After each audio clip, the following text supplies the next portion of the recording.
Tahun 61 Hijriah terjadi tragedi Karbala. Sayyidina Husain dengan keluarganya 84 dibunuh dengan cara keji atas perintah Khalifah Yazid bin Muawiyah, perintah gubernur Irak Ziyad bin Abi. Ziyad perintah pada Umar bin Sa'd bin Abi Waqqas. Anaknya Sa'd bin Abi Waqqas ini yang mimpin peleton. Peleton 400 orang, satu peleton berapa? 400 pasukan dipimpin oleh Umar bin Sa'd bin Abi Waqqas untuk membunuh, saya nggak berani mata malu, saya nggak berani untuk membunuh Husain dan keluarganya. Nah, Sayyidina Husain bisa berangkat meninggalkan Madinah, Mekah menuju ke sana atas undangan dari orang-orang Kufah, orang Irak. Sini. Saya angkat kamu jadi khalifah. Lawan Yazid, lawan Damaskus. Dinasehatin oleh Faruzdak, jangan percaya sama orang Irak, pembohong. Di jalan ketemu orang Irak, Sayyidina Husain tetap berangkat. Sudah banyak orang nasihatin lah. Jangan. Ini suratnya banyak, kata Sayyidina Husain. Ini suratnya ratusan ribu nih, puluhan ribu suratnya dari yang ngundang Husain datang ke Irak.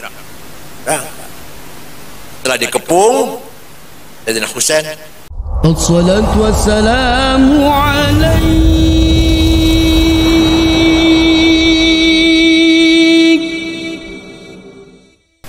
Tasawuf beda dengan akhlakul karimah.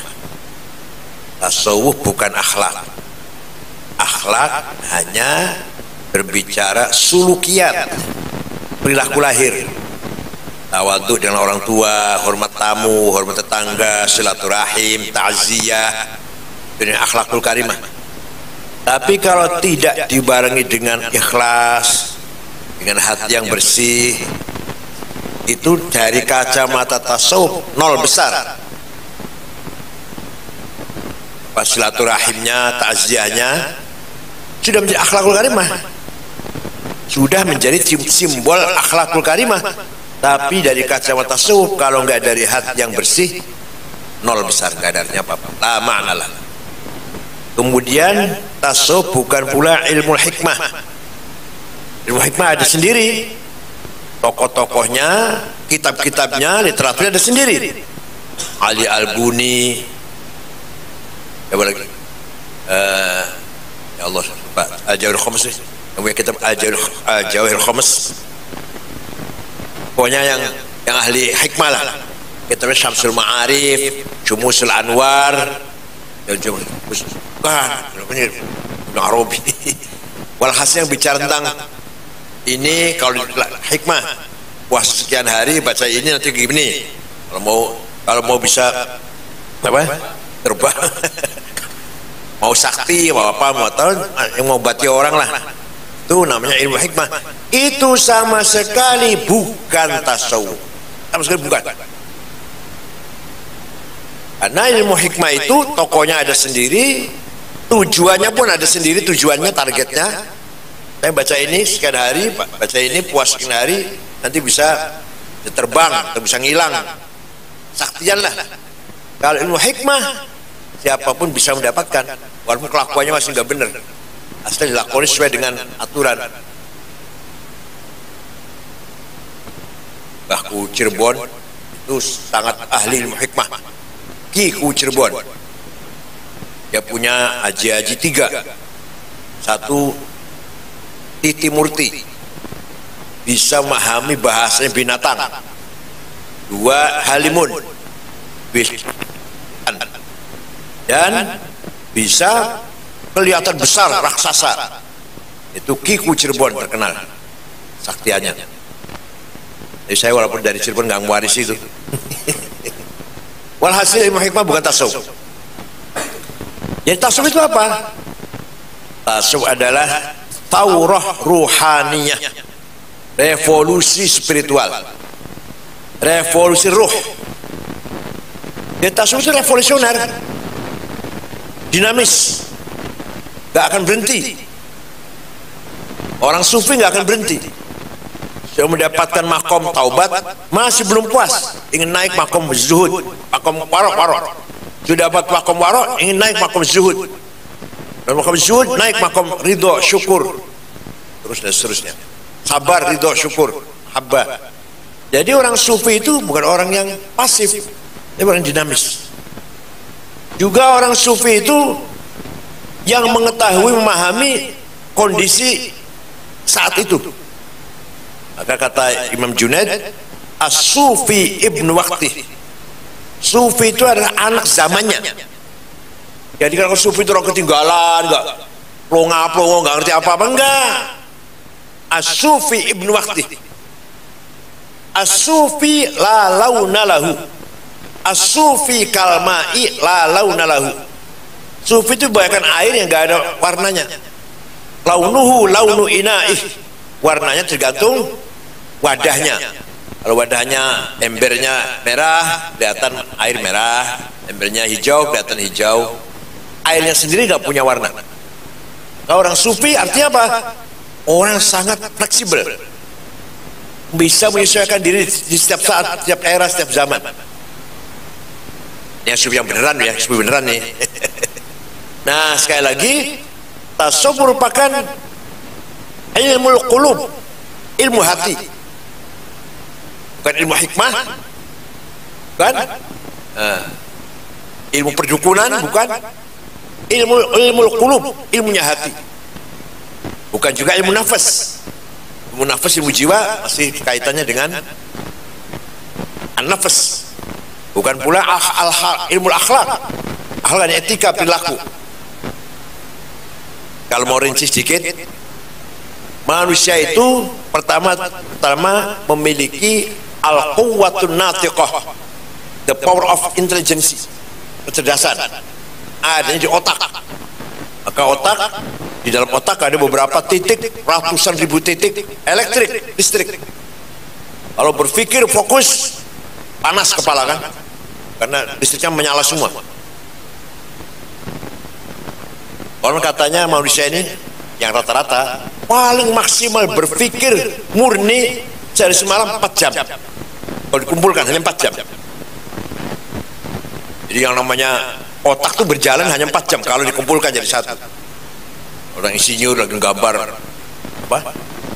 Mau bikin gedung, bikin jembatan, mau bikin airport. Kalau difokuskan berpikir itu sehari hanya mampu 4 jam. Itulah akal. Ya. Akal selalu menggunakan muqaddimah sughra, premis minor, muqaddimah kubra, premis major, dengan menggunakan qaul syarih. Apa qaul syarih apa? Selalu menggunakan logika untuk mencapai natijah shadiqah, konklusi yang positif. Akal itu kerjanya gitu, akal itu kerjaannya. Bisa cuma itu bisanya. Kecerdasan akal mencari kebenaran yang menggunakan logika. Ya, penting, akal juga penting. Quran dikatakan wal ya'lamal ladzina utul ilma al-haqqu min rabbik. Yang bisa mengetahui kebenarannya pakai akal, orang menggunakan akal. Tapi perlu diketahui, di dalam Quran tidak ada kalimat aqlun. Akal sebagai kata benda, isim nggak ada. Ada operasinya, actionnya. Taqilun, nakil, yakilun. Mereka berakal, atau apa kamu tidak berakal? Nakil, kami berakal. Akalnya sendiri nggak ada di Quran. Lafal aqlun itu nggak ada. Nah, yang kedua, kita manusia diberi al-quwwatul mutakhayyilah, the power of idea. Adanya di liver, tengah-tengah. Di sini pusatnya segala macam hidup ini.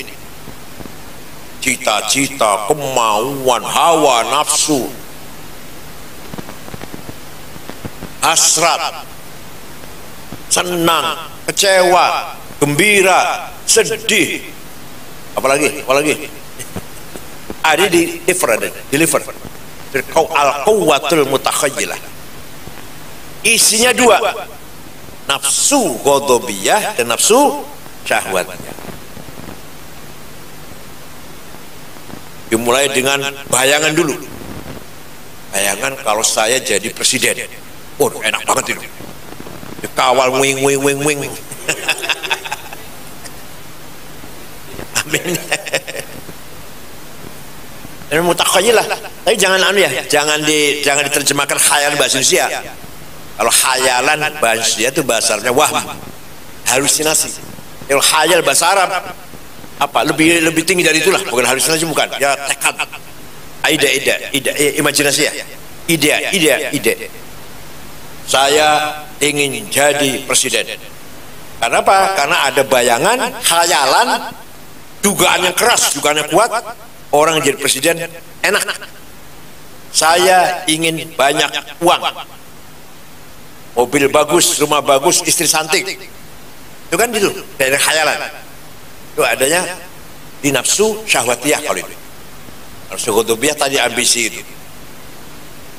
Kalau nafsu ghadabiyah dimanage, diatur oleh hati, sehingga didorong dengan niat yang baik, cara yang baik, tujuan yang mulia, maka namanya himmah. Rasulullah SAW orang yang punya himmah besar. Muhammadun qaimun lillahi dzu himami. Gak mau kalah Rasulullah, gak mau kalah. Mentalnya kuat, gak pernah minder. Kalau cerita Rasulullah para mubalighun jangan hanya sholat tahajud kakinya melepuh, kelapa diganjel batu, itu ya. Tapi jangan berhenti di situ. Ceritakan juga Rasulullah punya sikap, wallahi law wada'u syamsa fi yamini wal qamara fi yasari ala an atruku hadzal amr ma taraktu hatta ahlika dunah. Demi Allah, seandainya orang Quraisy meletakkan matahari tangan kananku, bulan tangan kiriku agar aku berhenti dakwah, aku tidak berhenti sampai menang. Rasulullah punya kata-kata, saya harus menang. Ya walaupun di Lampung kalah ya di anu lah. Dari awalnya saya harus menang.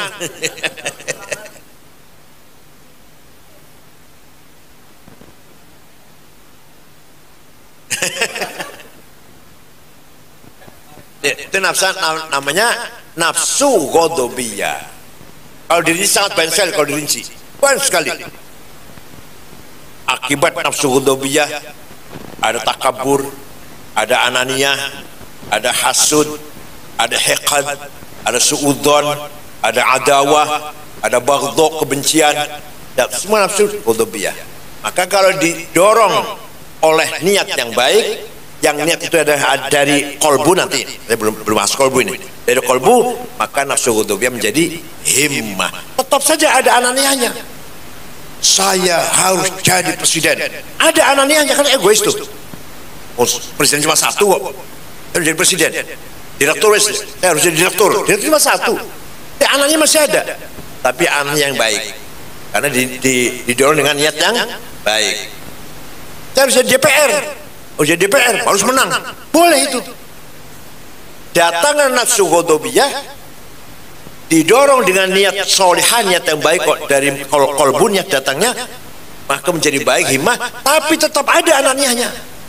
Gak bisa lepas anaknya. Kalau nggak anaknya nggak jalan. Nggak jalan.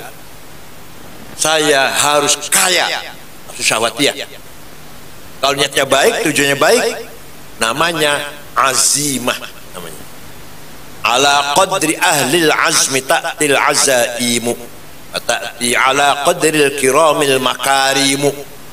Makarim, azaim, keberhasilan, prestasi, kemuliaan diraih dengan azimah. Azimah itu apa? Azimah itu nafsu syahwatiyah, tapi didorong oleh niat yang baik. Walaupun niatnya baik, tetap aja ada nafsunya. Saya harus kaya, ada saingan di situ, saingan bisnis. Saya pernah tanya pada Cina, kenapa orang Cina hebat-hebat, berhasil, kaya-kaya, kalau kita enggak. Sampean wong Islam kalau lagi ngitung duit, azan, istirahat dulu, sholat. Lagi transaksi, lagi tawar menawar, lagi mateng-matengnya transaksi uang, azan asar, sholat, istirahat dulu. Sholatnya 5 menit, tapi kan istirahatnya kan sampai setengah jam. Jadi putus. Jumatan, tahlilan dulu.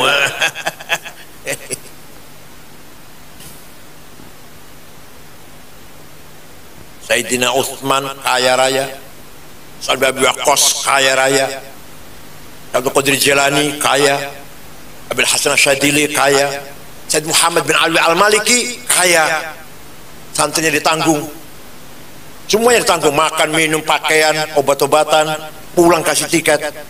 Said Muhammad bin Ali Al-Maliki kaya.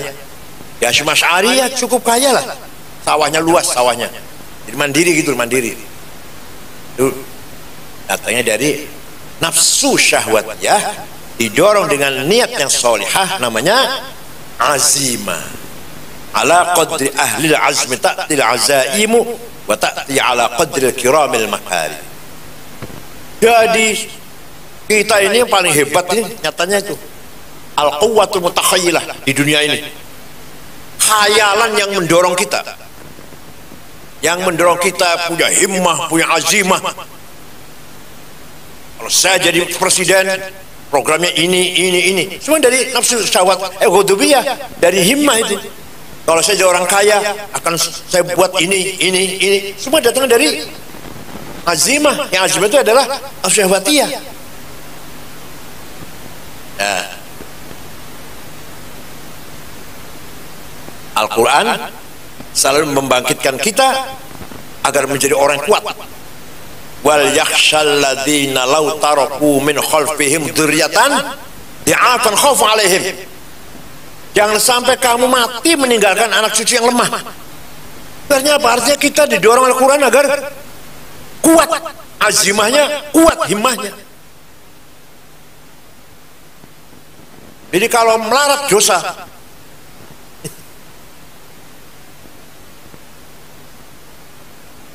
harus menang. Quran juga mendorong kita, wala tahinu wala tahzanu wa antumul a'launa in kuntum mu'minin. Jangan kalah, jangan minder. Ayo kamu harus menang, antumul a'laun, kamu harus unggul apabila benar-benar kamu orang beriman. Itu dorongan kepada nafsu ghadabiyah, tapi dengan niat yang baik. Jadi kalah itu dosa. Kita harus menang. Kalau kalah dosa kita ini. Lampung dosa, kalau dosa.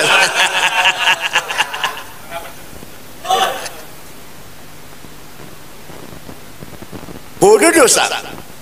Talabul ilmi faridatun ala kulli muslim. Pinter itu faridah, pinter itu.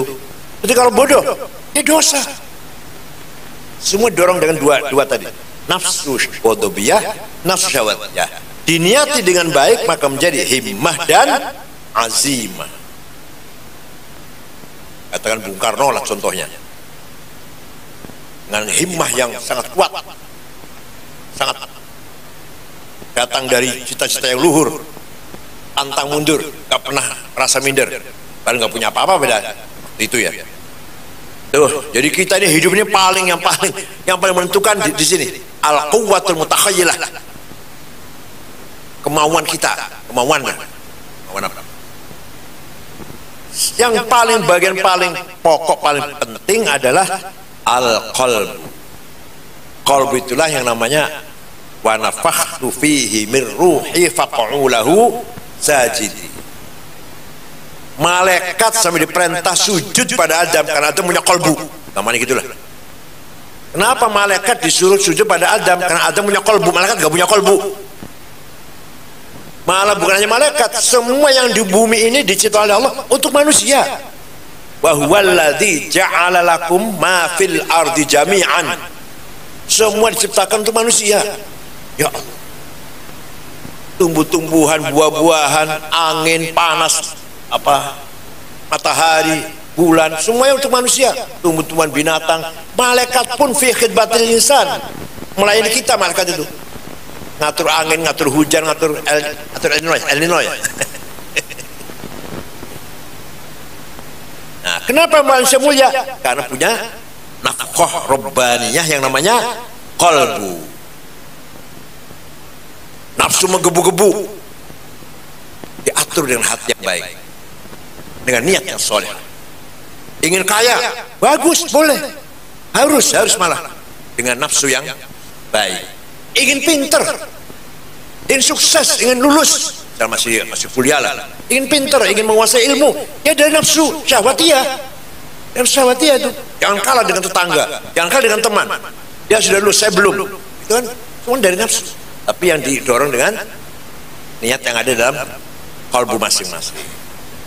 Nah, kolbu ini terdiri dari apa? Pertama, basirah, the eye of heart, yang membedakan mana baik mana buruk. Fa'alhamaha fujuraha wa taqwaha wa hadainahun najdain qad tabayyana ar-rusydu minal ghayy. Adanya kolbu adanya.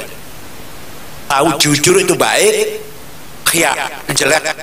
Itu bukan akal, bukan akal. Kolbu yang tahu.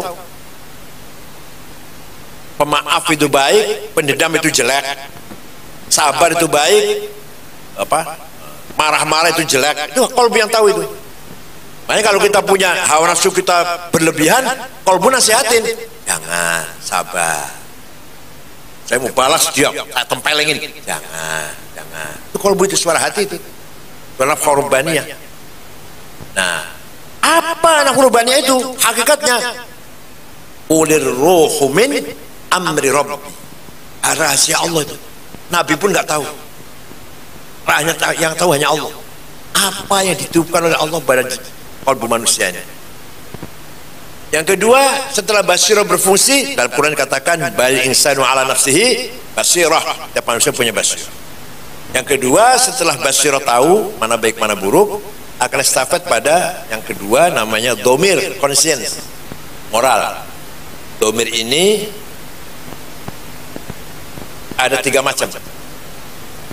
Domir ijtima'i, kalau di depan keluarganya, di depan anak buahnya, di depan santrinya, masya Allah. Kalau jauh dari santrinya, ya melakukan apa saja lah. Itu namanya domir istimewa. Masih punya domir daripada depan mertuanya kurang ajar. Namanya nggak punya domir itu, nggak punya moral sama sekali. Yang kedua, domir qanuni, legal formal. Ada SK resmi, ada honor, ngajar. Nggak ada, nggak ngajar. Bener daripada gaji diterima tapi ngajar enggak. Ada amplop khutbah, enggak ada amplop enggak mau khutbah. Itu domir apa? Qanuni, moral legal formal. Yang ketiga yang paling mulia adalah domir dini, moral agama. Di mana saja, depan santrinya, depan muridnya atau jauh dari muridnya, ada SK enggak ada SK, tetap kalau baik dia lakukan, kalau tidak baik dia tinggalkan. Maka domir itu kerjaannya mengeluarkan perintah atau larangan, if'al atau la taf'al. Tadi basirah tahu jujur itu baik, maka domir mengatakan jujurlah kamu, if'al, do it. Bohong, nipu, khianat itu jelek. Itu basirah yang tahu, basirah. Domir mengatakan la taf'al, don't do that. Kamu jangan bohong. Ada. Saya kalau akan melakukan sesuatu kan kadang ragu kan, kalau melakukan sesuatu yang salah itu kan ragu-ragu. Istafti qalbak, albirru matma'anna ila qalbuk wal ithmu ma haka fi nafsik wa taraddada bis sadr. Tanya pada domirnya sendiri, enggak usah tanya pada kiai. Tanya pada domirmu sendiri, yang saya lakukan ini benar apa enggak, baik apa buruk yang saya lakukan ini. Kalau kamu lakukan dengan tenang, mantap, percaya diri, masuk medsos senang, diberitakan medsos senang, berarti yang kamu lakukan benar. Tapi kalau kamu lakukan ragu-ragu, maju mundur, tengok kanan, tengok kiri, jangan ada orang tahu, itu berarti wal itsmu ma haka fi nafsi. Itu dosa, itu pasti. Gampang, ukurannya gampang kok. Kalau domirnya masih sehat. Nah, setelah domir akan istafet pada yang ketiga dari kolbu, namanya fuad. Fuad dengan deeper of heart, nurani, yang akan mengeluarkan vonis kepada kita ini benar apa salah. Pasti ada suara dari fuad, kamu salah, atau kamu benar. Ketika fuad mengatakan kamu salah, seyogianya kita ikutin. Ya, jangan teruskan yang kita lakukan itu salah loh. Tapi yang menggoda tadi, apa namanya, nafsu syahwatiyah atau nafsu ghadabiyah, terus. Maka lama-lama suara fuadnya pelan-pelan. Apa lambat. kamu salah. Ketika di sakaratul maut baru Fuad akan mengakui kebenaran apa yang saya salah. Ketika sudah sakaratul maut, saya salah ya Allah, tobat, saya menyesal. Waktu jauh dari mati masih sehat, kadang-kadang samar-samar suaranya. Lah Fuad ini nggak pernah bohong. Maka zabal fuadu maro'a, saya salah. Itu Fuad yang ngomong. Kalau mulut, demi Allah, saya nggak melakukan itu. Di sini, ya. Demi Allah saya nggak tahu menau. Tahu. Demi Allah sumpah saya ngambil sedikit, banyak. Demi Allah bukan saya yang memulai, aktor intelektualnya bukan saya diajak teman-teman. Saya yang mulai saya. Jadi yang namanya Fuad tidak bisa bohong. Maka nanti di akhirat itu yang namanya mahkamahnya Allah lah. Bukan berarti satu persatu di dalam terus kan bayang gitu ya, nanti di akhirat itu kan ada hisab. Orang diperiksa satu-satu. Allah malaikat dulu gitu. Ayo, jemput namanya. Aduh. Masing-masing manusia udah tahu kita ini min ashabil haqq wa min habid dolal. Kita termasuk yang kanan yang kiri, tahu masing-masing. Gak usah di satu-satu malaikat mengadili gitu. Gitu. Ya langsung kan dari mana? Dari Fuadnya itu. Setelah Fuad berfungsi, maka akan lahir kekuatan namanya asrar. The secret of power. Kekuatan asrar, kekuatan yang misterius. Yang maunya juga yang misteri, nggak mau yang nggak misteri. Kekuatan yang misteri apa? Maka maunya objeknya juga yang misterius. Yang goib, nggak puas dengan yang lahir. Maunya di belakangnya itu ada apa? Mengapa ya presiden? Maaf jadi wakil presiden. Mana gitu maunya? Apa hikmahnya itu? Kalau yang dicari itu apa hikmahnya? Dia mau jadi wakil presiden, enggak nyangkanya kan? Jadi yang dicari itu yang asrar itu ya, yang rahasia, enggak puas dengan yang kasat. Ya ada caranya bagaimana mengolah, mengasah asrar ada sendiri. Ya ada namanya Kitabul karangan Ahmad Al-Ghazali, adiknya Imam Muhammad Al-Ghazali. Itu apa namanya? Al-Asrar ya, Kitabul Asrar ya. Maka di dalam hati itu ada namanya sir, kekuatan yang rahasia. Ada sirul asrar, sirnya sir. Kekuatan rahasia lah. Intinya inti. Nah, kalau sudah sir berjalan aktif, akan timbul lahir dalam diri kita, kalbu kita, latifah. Software. Perangkat yang sangat lembut yang bisa memahami segala sesuatu. Tapi kadang-kadang orang kalau sudah mencapai latifah gak banyak ngomong, kan sudah tahu hikmahnya Allah seperti apa. Ada anaknya nakal dibiarin, ada anaknya ini malas ya biarin. Kalau udah punya latifah itu, kita yang masih lahir ini yang anak maunya benar sekarang jadi anak yang benar.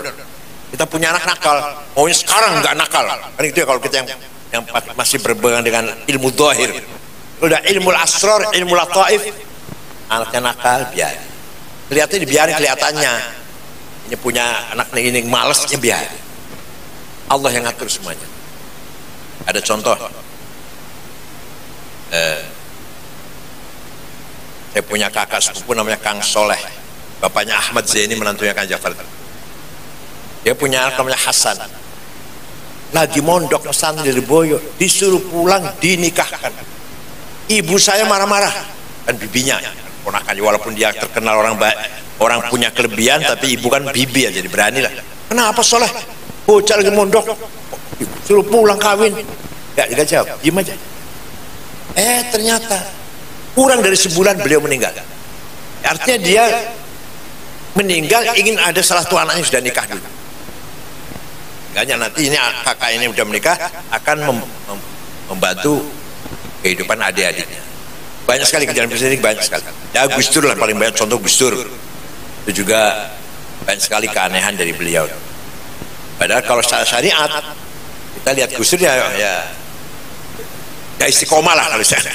Tapi yang heran memiliki kelebihan-kelebihan yang luar biasa yang diakui oleh para kiai-kiai. Para kiai khos mengakui Gus Dur punya kelebihan. Itulah tasawuf secara ringkas. Kalau mau lebih tinggi lagi, lebih mau hakikat lagi, kalau saya menggunakan kata-kata dulu, ini sebenarnya di sana nggak ada dulu, nggak ada zaman. Hanya saya menggunakan kata dulu. Cerita kok. Dulu Allah sendirian. Nah, ini dulunya nggak ada dulu. Bagi Allah nggak ada dulu. Ini saya ngomong. Dulu Allah adzatul mutlaqah al-mujarradah an nisbil idhafat. The absolute one existence without relation. Hadratul ahadiyah. Allah itu zat satu yang nggak ada hubungan dengan siapa-siapa. Kalau ada hubungan nanti ada dua nanti. Sendiri, betul, sendiri. Nah, kemudian, tapi nggak ada kemudian. Ini saya yang cerita kemudian. Kemudian Allah ingin mengenal dirinya. Jadi Allah kan sendirian. Aku sobat di sana. Saya ini siapa sebenarnya ya? Begitu ingin kenal dirinya, langsung ada dua. Ada yang kenal dan ada yang dikenal. Ada yang tahu dan ada yang diketahui. Langsung ada dua itu. Maka muncullah Asma'uhul Husna yang 99. Ar-Rahman Ar-Rahim Malikul Quddus Salamun Minul Muhaimin Al-Jabbar Takabbir Al-Khaliqul Baru Wassalamu Ghafar Qahar Wahab Rizaqul Fatul Alim Qabidul Basit dan seterusnya lah. Aku gitu dah. Saya ini Rahman Rahim Khaliq Alim Qadir. Allah tahu bahwa dirinya itu adalah Rahman Rahim. Ini cerita supaya menggampangkan, misalnya nggak seperti ini supaya gampang. Nah, Asmaul Husna itu namanya Al-Hadratul Wahidiyah. Apa wahid? Beda apa wahid dengan ahad? Kalau ahad satu tenanan. Nanti nggak ada relasi, nggak ada hubungan dengan siapa-siapa.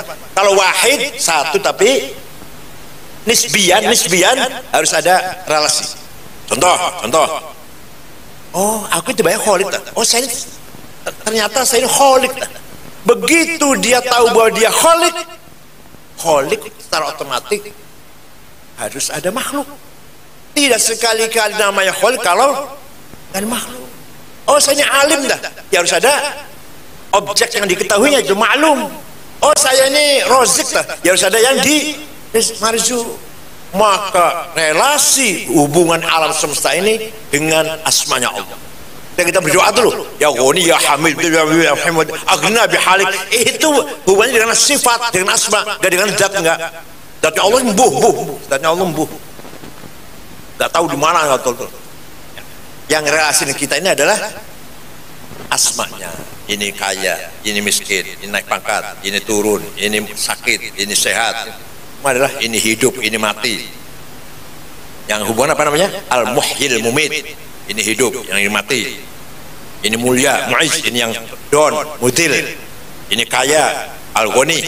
Ini yang Qabid, pelarat, yang miskin. Semua hubungannya dengan asma'nya. Nah, jadi asma Allah itu relasi dari segala wujud ini kumpul jadi satu, namanya al-a'yanus tsabitah, entitas laten. Kata mubalig, bahasa mubalig, alam roh, alam arwah.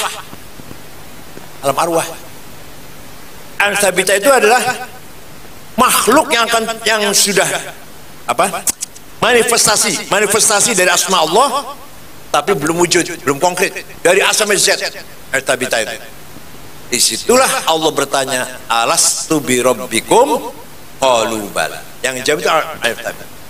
Tapi hakikatnya ketika jawab qalu bala sudah ada belum ansabita ini? Belum. Jadi yang jawab itu Allah sendiri itu. Yang tanya Allah, alastu bi rabbikum. Yang jawab juga Allah sendiri, tapi mengatasnamakan makhluk. Makanya dalam kita ini ada unsur ilahiyah kita ini. Ya, jadi kita ini apa? Faid dari ruhillah. Yang rahasia Allah di situ rahasianya. Ketika ditanya al-subirabbikum qalu bala, yang jawab bala itu belum ada kok. Allah sendiri, hanya Allah mewakili atas nama kita. Yang jawab, dijawabkanlah atas nama kita. Dari situ terjadi tajalli ghaibi. Tajalli ghaibi. Apa? Semua al-sabita itu masuk dalam satu titik, namanya Nur Muhammad. Apa Muhammad itu? Muhammad adalah al-haqqul makhluqu bih. Sesuatu namanya al-haq, yang Allah menciptakan segala sesuatu dengan hak itu. Laqad khalaqnas samawati wal ardi bil haq. Itu hak itu. Jadi hak itu Nur Muhammad. Kalau orang Kristen, the logos, orang Kristen. Segala sesuatu dibikin dengan firman. Logos kata Kristus. Kalau kita dengan Nur Muhammad. Jadi Allah menciptakan langit bumi itu dengan al-haq. Tapi kalau ahli tafsir yang biasa dengan benar itu ya. Allah menciptakan langit dan bumi dengan kebenaran. Itu fasir biasa. Jenengan lah fasir biasa lah. Tapi kalau sufi menafsirkannya, hak itu sesuatu yang Allah menciptakan alam ini dengan sesuatu tersebut. Maka Nur Muhammad itu makhluk ya bukan, kholik ya bukan. Nur Muhammad itu apa Muhammad Tuhan? Bukan. Apa dia makhluk? Bukan. Antara itu, antara kholik dan makhluk, namanya Nur Muhammad atau haqiqah Muhammadiyah. Dari Nur Muhammad itulah ini namanya an-nuqtatul markaziyah. An-nuqtatul markaziyah, the central point, the point central. Dari Nur Muhammad itulah terjadi tajalliyat, manifestasi, ta'ayyunat, identifikasi, tanazzulat, dekadensi. Jadilah alam semesta ini. Jadi yang namanya alam semesta ini manifestasi dari Nur Muhammad. Nur Muhammad manifestasi dari a'yanus tabitah. Tabitah manifestasi dari asma'ullah. Asma'ullah manifestasi dari dzatullah. Jadi yang namanya wujud, yang namanya ada itu satu. Yang namanya ada itu satu. Dari Allah sampai apa? Enggak sampai yang paling kecil, makhluk paling kecil. Virus. Dari Allah sampai virus, yang namanya ada itu satu. Adapun yang banyak ini yang diadakan. Yang ada satu. Yang diadakan banyak. Yang diadakan ini merupakan manifestasi dari jangan langsung dulu. Manifestasi dari asma Allah. Asma manifestasi dari zatnya Allah. Jadi yang namanya ada hanya satu yang ada ini. Dari Allah sampai virus. Adapun manifestasinya ya banyak. Manifestasi dari yang ada yang satu. Sekarang masalah politik. Ringkas cerita lah. Tahun 61 Hijriah terjadi tragedi Karbala. Sayyidina Husain dengan keluarganya 84 dibunuh dengan cara keji atas perintah Khalifah Yazid bin Muawiyah, perintah gubernur Irak Ziyad bin Abi. Ziyad perintah pada Umar bin Sa'd bin Abi Waqqas. Anaknya Sa'd bin Abi Waqqas ini yang mimpin peleton. Peleton 400 orang, satu peleton seorang berapa? 400 pasukan dipimpin oleh Umar bin Sa'd bin Abi Waqqas untuk membunuh, saya nggak berani mata malu, saya nggak berani untuk membunuh Husain dan keluarganya. Sayyidina Husain bisa berangkat meninggalkan Madinah, Mekah menuju ke sana atas undangan dari orang-orang Kufah, orang Irak. Sini. Saya angkat kamu jadi khalifah. Lawan Yazid, lawan Damaskus. Dinasehatin oleh Faruzdak. Jangan percaya sama orang Irak, pembohong. Di jalan ketemu orang Irak, Sayyidina Husain tetap berangkat. Jadi banyak orang nasehatin lah. Ini suratnya banyak kata Sayyidina Husain. Ini suratnya ratusan ribu nih. Puluhan ribu suratnya dari yang undang Husain datang ke Irak. Setelah dikepung, Sayyidina Husain kayak gini, kirimkan saya ke perbatasan antara Islam dan Romawi. saya akan menjadi tentara jaga perbatasan. Enggak. Ya sudah, saya akan kembali lagi. Enggak. Walhasil berapa hari sih? Kepung 10 hari ya. 10 hari kepung, semuanya dibunuh kecuali yang tidak keluar dari kemah. Sayyidah Zainab dan Ali Zainal Abidin. Yang sampai bayi yang bukan bayi, anak kecil yang digendong oleh Husain ketika keluar mau cari minum itu mau dibunuh. Orang Irak tidak bantu. Nggak ada yang keluar membantu, yang tadi manggil tuh nggak bantu sama sekali. Setelah terjadi itu, orang Irak, orang Kufah, terutama orang Kufah menyesal, nggak bantu katanya gitu. Ini kita ini dosa besar ini katanya. Kenapa ada cucu Rasulullah digitukan saya nggak bantu? Maka mereka rame-rame menangis. Tahuan maka bakain dulu, bakain nangis, nangis masal. Kumpul orang banyak nangis sambil mukul dirinya sendiri gitu. Saya salah.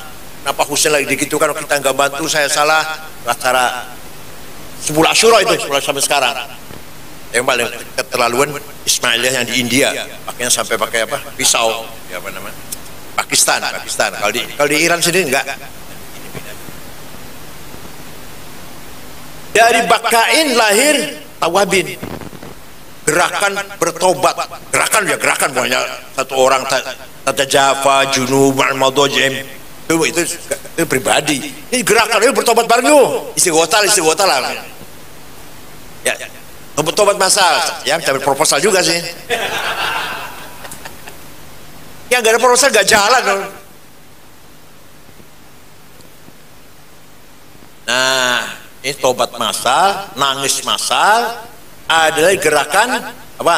Ubad, nusak, nggak ngurusi politik, ibadah terus. Lama-lama lahir namanya Zuhad. Belum ada sufi, belum ada kali kata sufi belum. Abad pertama Hijriah.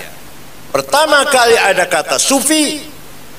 Orang yang pertama kali berpredikat sufi adalah Jabir bin Hayyan al-Azdi tahun 161. Muridnya Imam Ja'far Shadiq. Dia ahli matematik yang menciptakan ilmu aljabar. Dialah yang pertama kali dijulukin, dipanggil Sufi. Nomor 2 Abu Hashim Al-Kufi, nomor 3 Abdul Karim Abdak yang pertama kali dipanggil Sufi.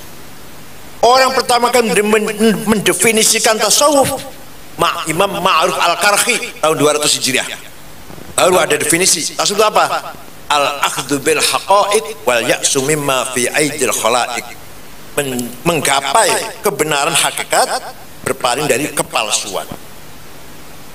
Nah, jadi asal mulanya lahirnya gerakan tadi, gerakan tasawuf lah kira-kira, memang dari dampak dari kezaliman sebagai aksi protes dengan kezalimannya Yazid bin Muawiyah atau dinasti Bani Umayyah lah.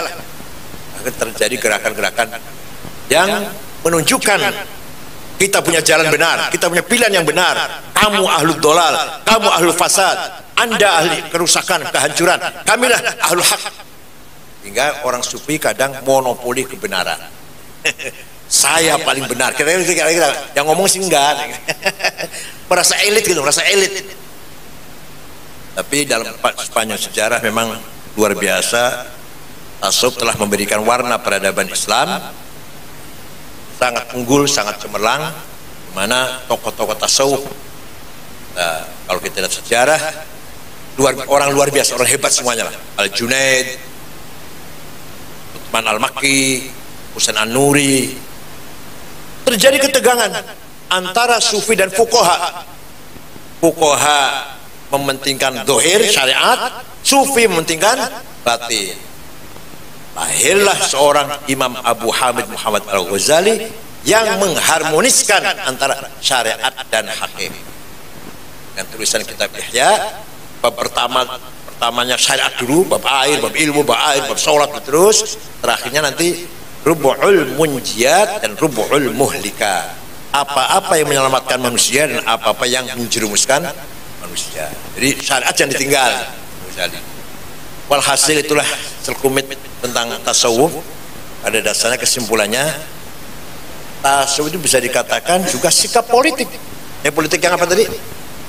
Pembangkangan, protes, lawanan. ambil tuh jabatan, ambil sana ya, harta kamu ambil, dunia kamu ambil sana, kami akan mengambil rohani. Silakan Bani Umayyah, kamu mewah, kamu berkuasa, kamu ambil, kami akan menguasai rohani.